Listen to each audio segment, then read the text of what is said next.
Hello, everyone. Let me start this video. It's the beginning of a series of videos that we will be producing regarding competency-based medical education. And the concept here is not to speak about what it means, or it's not to give knowledge regarding what competency-based education is, but rather to open a discussion about what is the implication of competency-based education, especially in the medical curricula, on the curricular design. I understand that this is a discussion that is well needed, and we all need this discussion. So it will not be me giving information, but rather me opening points for discussion that we need to sit together and reach a consensus regarding them. So what is competency-based education? Well, competency-based education is a method for academic instruction, as we all know, that focuses mainly upon the students demonstrating the mastery of the competencies that we have pre-identified as important for them to practice, or as important for them in the workplace, or whatever it is the target is of your education. So students start applying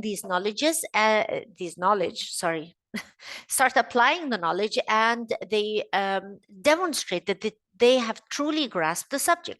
But how is this different from what we normally do? Isn't it the same as we do in conventional education? Well, it's a little bit different, because you see, competency-based education format, it takes us out of the zone. It separates us from what we say, what we call time in seat, or the instruction time, or the contact hours, or the credit hour system. It's a little bit far away from that. Also, it tries to honor the amount of knowledge and experience that the student comes in with from previous life experiences. So it honors the prior learning of students. So as you can see, this leads us to a more individualized track for students, where they get to progress based upon the amount of demonstration that they can do to the competencies that we have predefined. So you see, it's a little bit hard to design, correct? But it's very nice and useful. Some people love competency-based education, especially when we are in adult education. And why is that? Because, you know, adults, they do not come in your classroom with zero knowledge or zero attainment. They come with previous experiences. And what is better than having a curriculum that honors these previous experiences and builds on them? So adult education really likes the concept of competency-based education. So do we really need it, and where did it come from? Well, historically, competency-based medical education came from an in-depth analysis and a look into what residency programs are all about. So when people started looking at residency programs, and they started trying to set the rules and guidelines for progression of residents, what tells me that a resident has really achieved the competency that is necessary for them to practice? And take care, this is not any practice. This is a person who will be practicing on another human being. They will be treating patients. So it's very important to make informed decisions on when or when not to progress students. So this is historically where it came from. It developed out of an emphasis on an outcome-based approach in medical education, because we don't really care what the student has been, how long the student has been sitting there in the residency program, but we care more about what is the outcome of this training, and is it suitable enough for the resident to start practicing? So, as you can see, it started in residency, but did it stay in residency? No, it did not stay in residency. It started progressing more into undergraduate medical curricula as well. And how did it do that? And was that easily done? Well, it started to become easy once countries or accrediting agencies started to lay down what we call foundation competencies, to identify foundation competencies. These are competencies that students should not graduate without attaining. So these foundations, they focus education on patient outcomes in medical education. They emphasize learner ability. They de-emphasize the time that the learner spent in the education system. And of course, this creates more individualized trainee plans for learners. But what does this really mean for us when we're designing a curriculum? It means that instead of assuming that the learner is competent to practice independently after completing their training, CBME focuses on reconstructed system of assessment that focuses more on a continuous demonstration of student abilities and capabilities that tie into this competency.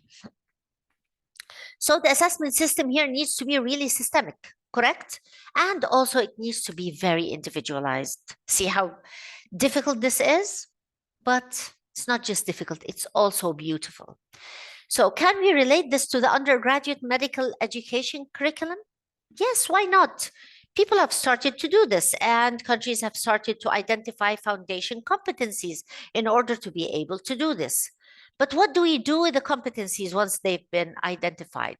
Well, we need to agree on a few things first before we start design or before we start handling the competency. And what are these? These are called sets of curriculum principles. So each school needs to sit down together and identify what are the governing principles that will govern decision-making in our curriculum. This starts by identifying what our graduate needs to look like. And if you read the sentence over here, it tells you that the graduate is described here. Of course, this is an adapted a graduate attribute that I have adapted from another school, but let's take a look at it. Our graduates are prepared to become change agents and scholars committed to clinical excellence and ethical, cultural-oriented, patient-centered care, and who adhere to highest professional standards. These are 7 very important attributes that tie into what the graduate looks like in my curriculum. It could look like a very rhetorical sentence that means nothing to many people, but it means a lot, because guess what? Every single aspect of this graduate attribute sentence needs to reflect into what do we call it? We call it curriculum principle. Now, identify what these principles are that should guide us to reach that target of the graduate that looks like the one I just described. And this is an important discussion, an extensive discussion actually, that needs to happen inside the school, where people sit together and they start designing what are the principles that will govern my curriculum. Examples of principles. Let's take this example. Principle 1, general professional education is the foundation of the curriculum. So this will be the principle that governs any decision-making in my curriculum. What does this mean? It means that the core curriculum focuses on development of knowledge, skills, and attitudes that are important for the graduate to be able to practice any kind of medical discipline after they graduate. Let's say it again, any medical discipline after they graduate. What does this mean? And here comes the implication of this. The implication is that your curriculum content has to cover all pre-specialization information that allows students later to choose what discipline they will, what specialization they will specialize in. See? This is how the governing principle translated into an implication that affects the curriculum content. Can we try this again? This is another principle. So this principle says that learning and professional development are most effective in a humane environment, one that fosters respect, personal integrity, service orientation, personal well-being among all members of the community. This is a principle that some school out there devised for their curriculum. What's the implication of a principle like that? Well, This principle would imply that, number one, you must have a professionalism course in your curriculum. Of course, if you have a principle like that, then there must be a professionalism course, and not just any professionalism course. It needs to be a very well-devised professionalism course. Not just that, you need to take care of all elements of your hidden curriculum very well, because all decisions you are making on day-to-day basis, they need to tie into this principle. And what does a hidden curriculum mean? We have done this before. We've had videos on that, and maybe we can discuss it later on in another video. So how do we make decisions in the curriculum? How? There are guiding principles. You need to tell me, take care of the guiding principles whenever you're making any curricular change. So whenever you want to make a change in the curriculum, what do you go back to? Yes, the guiding principles of the curriculum. And this is why they're so important. Now that we have our principles, it's time to start mapping our competencies, and we start mapping the competency against our curriculum. Why and how do we do that? Well, first, you need to know that the competency is a broad ability and it has components. There are three main components of any competency, and you know those.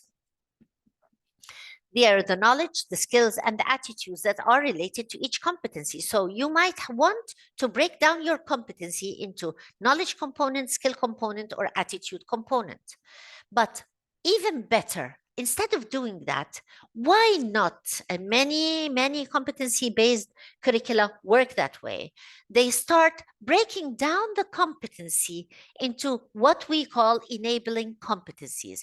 Enabling competencies, they become more focused and they are more attainable, achievable, and you can tie them more into the program learning outcomes, the course learning outcomes. So each competency, big competency, is broken down into what we call a set of enabling competencies.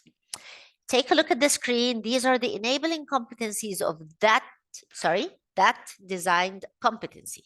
So that designed competency has been broken down into, as you can see, 7 enabling competencies. Some of them will be in the knowledge domain, some of them will be more of skills, some of them will be more of attitudes, some are a mix of all. Now, how do we do the mapping? Is it time to map yet? Yes, it's time to map, and this is the curriculum map that we need to produce against our competencies. So each competency is a part of a theme. This is already devised. It's not your job, but the competency is there together with the theme. Not just that, the competency is already broken down into enabling competencies, and your job is to tie the enabling competency to the courses. So this is what we do. For every course, we will name the theme, the core competency, the enabling competency or competencies that this course tackles. But you don't just tie the whole course to it. You also need to think, what are the course units that will tie into this enabling competency? What do we mean by units? We mean either the course topics, maybe you have thematic topics, maybe you have subjects like anatomy, histology, physiology. Whatever the categorization that you do in the course, each of these categorization needs to be tied into the enabling competency. Ready? Ready? Now it's time for you to start designing your course learning outcomes and design your CLOs, as we say. So in order to be able to do this, you should not under any circumstance do the course learning outcomes before having your competency map ready. Otherwise, guess what will happen? Guess what will happen? If this happens, and if you do this, first, your course carries the risk of being redundant. It carries the risk of having unwanted skills, unwanted knowledge. Why? We don't need that. Let's start from our competency first. So if I have an advice for you today, after this video, by the end of this video, I would want you to know the importance. sorry, I would want you to demonstrate the importance of mapping your competency first before jumping into your course design. Once you have this beautiful competency map, it shouldn't be too hard to start designing your course. In the next videos, we will move into course design and we will move into the specific subsets of that course design. What needs to tie into the competency and how? We will continue to do this until you have an amazing new curriculum that will be ready to administer to students. At the end of this video, I want to thank you all for listening in and also hope that you tune in to the coming videos so that we can have this open discussion about competency-based medical education and what the implication of this is. Have a great day.